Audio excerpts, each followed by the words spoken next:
מה קורה כולם? הצופים בנו, אני ואליהו אברהם. עכשיו אכלנו, מה אכלנו?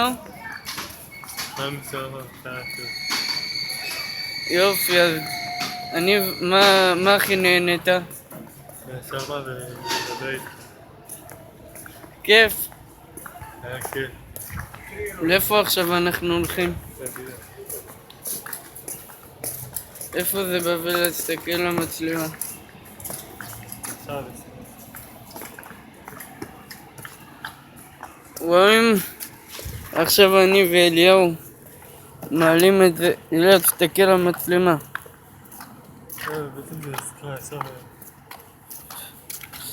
אליהו, מה החוויה שלך להיות? חוויה שלי להיות מסתדרתי גם וגם להיות ספר. טוב, אז התראות. נראה לכם עוד פרקים שאני ואליהו.